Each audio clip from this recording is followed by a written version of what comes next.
किसानी, ये तमाम वो मुद्दे हैं, लेकिन बेवजह इसको तूल दिया जा रहा है। देखिए, सबसे पहली बात मैं कह दूं कि कांग्रेस पार्टी महंगाई के मुद्दे पर, बेरोजगारी के मुद्दे पर, किसानों के मुद्दे पर, हाँ। प्रदूषण के मुद्दे पर और जनता से जुड़े हुए जितने भी मुद्दे हैं, चाहे वो डेवलपमेंट की बात है, चाहे वो भाजपा के घोटालों की बात है, हर मुद्दे पर हम संघर्ष करते रहते हैं। हाँ। जहां तक जेपीसी की बात है तो मैं ये कहना चाहता हूँ कि भाई अगर जब शरद पवार ये कह रहे हैं, भाजपा भी ये कह रही है कि भी इस जांच से कुछ नहीं निकल कर आने वाला, तो भाजपा डरी क्यों हुई है? जब कुछ नहीं निकल कर आने वाला तो आप क्यों नहीं इस जांच की घोषणा कर देते कि भाई ठीक है हम जेपीसी की जांच कराएंगे? इससे पहले की सरकारों में एक रूल जो रहा है उसी नियम के तहत नहीं, लेकिन ऑप्शन नहीं दिखाता है कि शरद पवार अलग सोचते हैं, एनसीपी अलग सोचती है, कांग्रेस पार्टी अलग सोचती है, तो कैसे आप साथ आइएगा? मनीषा जी, इसमें कोई शक नहीं है, हर पार्टी अलग अलग सोचती है, सबकी अलग अलग विचारधारा है। और जहां तक अजीत पवार की बात है, जो इनके भतीजे हैं, उनके द्वारा जो शरद पवार के परिवार पर सीबीआई ईडी का शिकंजा कसा हुआ है, उसके चलते अगर जो मिस्टर पवार हैं वो बोल रहे हैं इस तरह की भाषा, तो उसमें कोई गुरेज वाली बात नहीं है। वो बुजुर्ग हैं, हम उनका सम्मान करते हैं। और मैं ये कहना चाहता हूँ, इससे पहले वो कांग्रेस में थे, तो कांग्रेस में रहकर कांग्रेस के खिलाफ तो सवाल उठाने की कोई बात रही नहीं उनकी कभी भी, जो आज इस तरह की बात कर रहे हैं। अच्छा। और हम तो फिर भी बार बार ये कह रहे हैं, चाहे शरद पवार जी हो चाहे कोई हो, खुद भाजपा के नेता कह रहे हैं कि आज तक किसी भी जेपीसी की जांच से कुछ नहीं निकला। तो भैया हम तो यही कहते हैं कि डरे क्यों हुए हो? सरकार क्यों नहीं घोषणा कर देती कि भी अडानी मुद्दे की जेपीसी की जांच कराई जाएगी?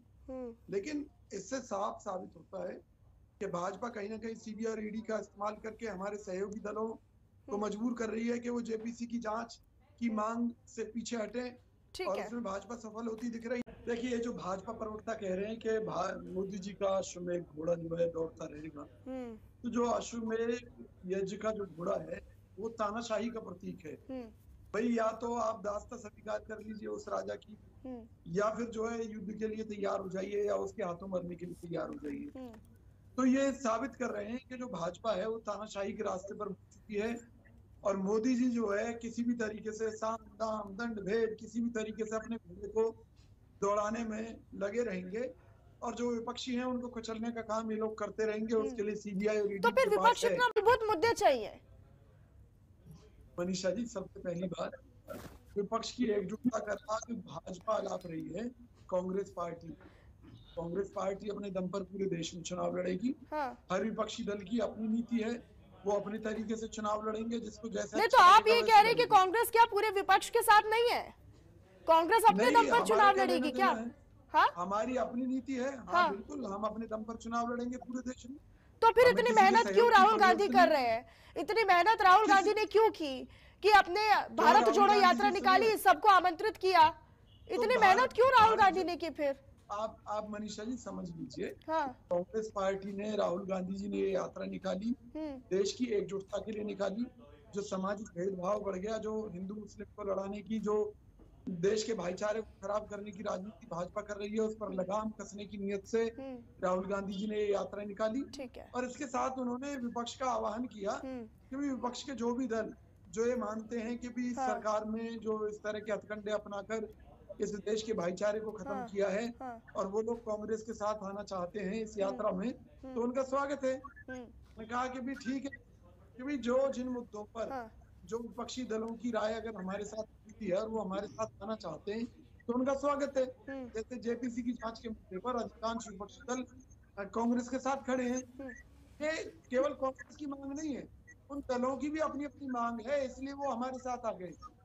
अगर वो मांग उठाते और हमें लगता कि भी इन्होंने हमारी ही मांग उठाई तो हम भी उनके साथ जाकर तो सर शरद पवार इतना बड़ा अनुभव अपना राजनीति में रखते ही कर रहे हैं, उस पर तो यूं शरद पवार ने पानी फेरने का काम कर दिया। सर मनीषा जी, कांग्रेस पार्टी शरद पवार समझती है। महाराष्ट्र में चुनाव थे विधानसभा के, तो उस समय जो देवेंद्र फडणवीस हैं, जो बीजेपी के मुख्यमंत्री उस समय हुआ करते थे, वो कहते थे कि अजीत पवार चक्की पीसिंग, इसने हजारों करोड़ के घोटाले किए हैं, जेल में जाने से कोई नहीं रोक सकता।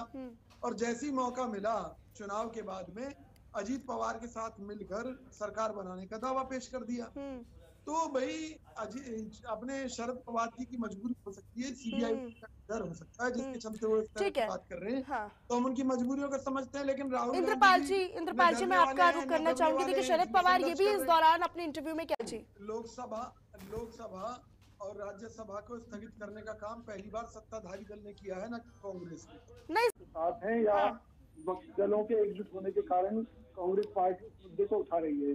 हाँ। हमारा शुरू से अपना मानना है, हमारी कांग्रेस पार्टी की अपनी नीतियां हैं, अपने सिद्धांत हैं, उन सिद्धांतों पर चलकर हम देश को बचाने की लड़ाई लड़ रहे हैं। नहीं तो फिर हाँ। लेकिन अगर कांग्रेस एक मुद्दा उठाती है और हाँ। विपक्षी दल कांग्रेस के साथ खड़े होते हैं, तो हम किसी को भगा तो नहीं सकते ना, हम सबको गले लगाएंगे। हाँ। देश हित के मुद्दे पर हम हर किसी को गले लगाते हैं।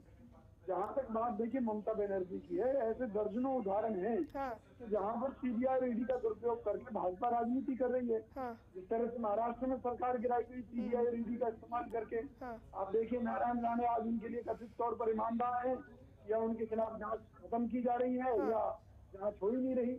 ऐसे बहुत से नेता हैं। इसी तरीके से बहन मायावती है, आप देखिए आप वो बिल्कुल ही एक तरीके से भाजपा की बी टीम बनकर काम कर रही है। नहीं, लेकिन विजय जी देखिए, बहुत महीनों से आप लोग बहुत मेहनत कर रहे थे कि अडानी अंबानी का मुद्दा उठाया जाए, जेपीसी का मुद्दा उठाया जाए, लेकिन उसमें बहुत अलग अलग मत थे। तो वो मेहनत कहीं पानी में तो नहीं चली गई आप लोगों की? सुनिए ना, हाँ। मेहनत में चली जाए, 1000 बार पानी में चली जाए, हाँ। कांग्रेस अपने सिद्धांतों से कभी समझौता नहीं कर सकती। संघर्ष करना हमारा फर्ज है, जनता की लड़ाई लड़ना हमारा फर्ज है। देश की जनता का हजारों लाखों करोड़ रुपए अगर अडानी की जेब में है, तो कांग्रेस सवाल पूछती रहेगी। तो अंग्रेजों के खिलाफ हमने लड़ाई शुरू की थी, तो हम ठीक है। सालों से शुरू हुए थे, अकेले चले थे, धीरे धीरे पूरा देश जुड़ गया इस आंदोलन में। ऐसी आज अडानी के मुद्दे पर जनता की समझ में ना आ रहा हो, कल समझ में आएगा। ये जो बैंकों का सेंट्रलाइजेशन किया है सरकार ने, इस घोटाले को दबाने के लिए किया है, पहली बात। दूसरी बात, आज देश के अधिकांश बैंकों का पैसा अडानी की जेब में है। नहीं, लेकिन आप लोगों के शासित राज्यों में भी तो आप लोगों के सीएम